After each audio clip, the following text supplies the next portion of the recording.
Dark Souls 1 is the best Souls-like game I've ever played, and I consider it without any doubt one of the best games that was ever created. You'll probably ask me, but what about Dark Souls 3 or Bloodborne? Well, I've never played Bloodborne before, but I will certainly do someday. And about Dark Souls 3, I can say that even if it's a wonderful game that I really enjoyed a lot, it's still much weaker than Dark Souls 1, well, at least for me. I will definitely explain my opinion about all this stuff in another video, but for now, let's introduce it, boys. Dark Souls 1.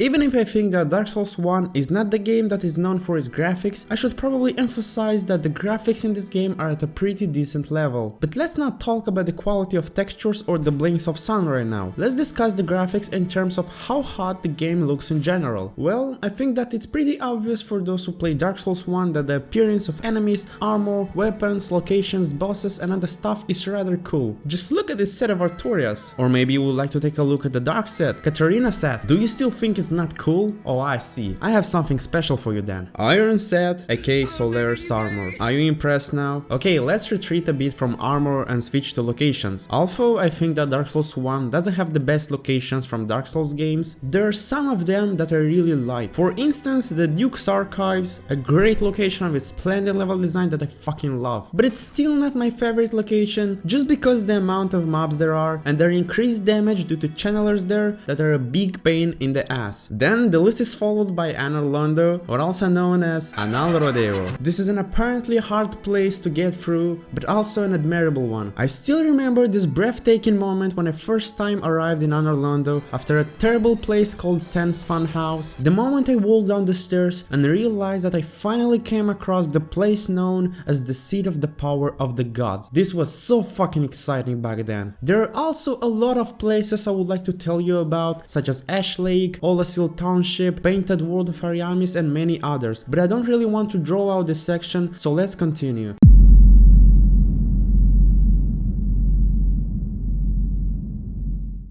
I don't think that anyone will try to argue about the fact that Dark Souls games have a great gameplay and Dark Souls 1 is not an exception. Basically, the big part of the gameplay is trying to pass through a certain location and kill the boss of this location, dying, and after this trying again, and so on. You could have thought that, oh, so that sounds really interesting. But trust me that if you try it once, you won't be able to stop. Dark Souls 1 is the game that will always give you what you want to balance the game. Like, you think the location was a bit too easy and that was boring? No problem, my man. Let me give you the toughest boss you had ever to fight with. Oh, you had a rough journey through an ugly location with a lot of traps? Still no problem. Let me introduce the most beautiful location you had ever seen in games. It is always about this contrast that doesn't let you get bored of playing this game, and that's cool. I almost forget to tell you about the immersion in the game process. Well, if you're not the guy who completed Dark Souls on a laptop with 5 FPS using one finger and playing it on a guitar, then probably you found this game a little bit challenging. And that's that thing that makes you feel like you're sharing the same life with your hero. You're not rushing through the unknown locations, you're not risking if you know that last bonfire was far away,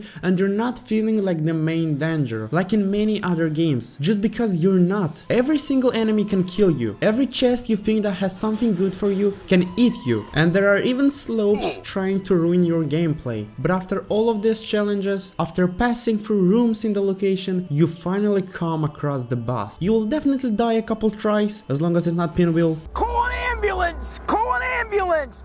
but not for me. But in the end, when you conquer the status of danger in this location after killing the boss, you will have those emotions that cannot be compared with anything else. Well, there are still some problems that are left for the end of this section. For example, drinking Estus. It's an awful system that works like shit. There's a big fucking sledgehammer flying towards you, but the hero will not move an inch because I don't give a shit, man, I'm drinking Estus right now. This problem was solved in further Dark Souls games, but I still had to tell you about it. Also, there's a big problem with New Game Plus. Basically, New Game Plus is the same simple new game, just with an increased amount of damage you get and increased amount of health enemies have. Nothing special that makes you want to play the game after you've completed it. And I think that's lame, because the game could have great potential after completing it, like adding new enemies, changing items that you could find in locations, and so on. New Game Plus is literally just a waste of time that doesn't even try to entertain you.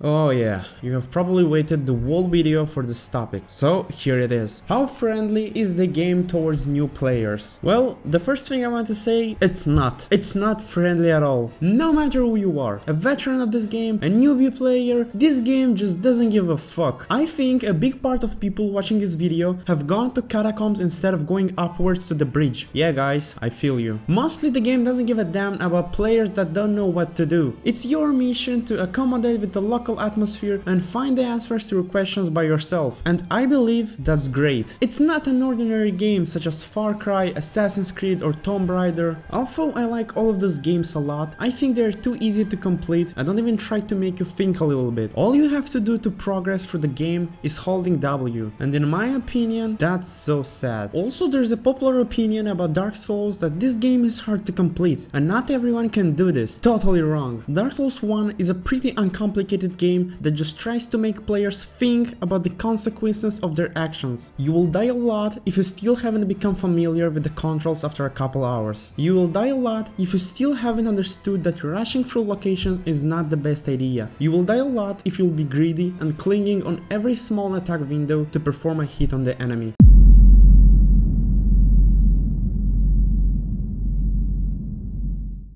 We've basically spoken about the more technical part of the game until now, so I think it's time to go on with a more sophisticated topic, namely the lore. I'm not going to retell you the whole story of the game again. There are plenty of other YouTubers who did that before me. First of all, people who say that Dark Souls doesn't have a complex story are complete idiots. I'm so sorry if that somehow offended you. I completely agree that the story of Dark Souls 1 is pretty hard to observe. You don't have time to think about the story of the world and to read the descriptions of items when you have been dying to a dead cripple for the last 3 hours. But that still doesn't diminish the fact that Dark Souls 1's history is a real big and impressive one. After you've completed the game, the first thing you have to do is search on YouTube for a lore explaining video that will dot the I's and cross the T's. You will realize that all the enemies you met had a life in the past. All the bosses you've killed had their own story and their own goals. And probably after that, you will find yourself crying in the pillow for murdering Sif.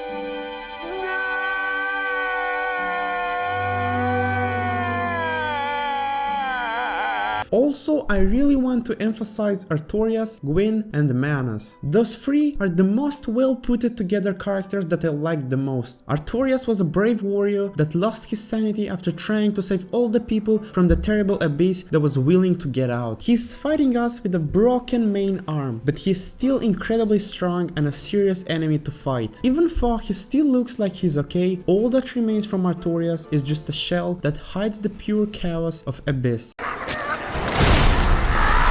Wherever thou art, stay away. Soon, I will be consumed by them, by the dark. The spread of the abyss must be stopped.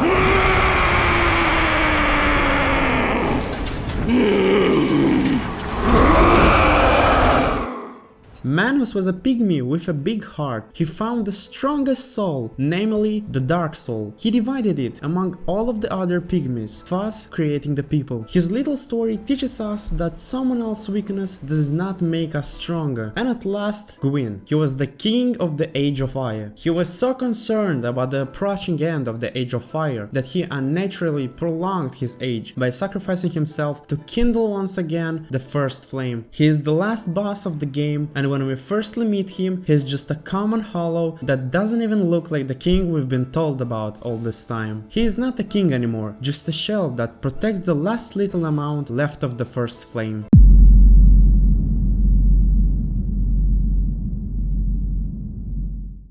I know I have a lot to say about the music in Dark Souls, because in all 3 Dark Souls games, the music is brilliant. My favorites are Gwyn's theme and Bell Gargle's theme. I will let you listen to them a little bit.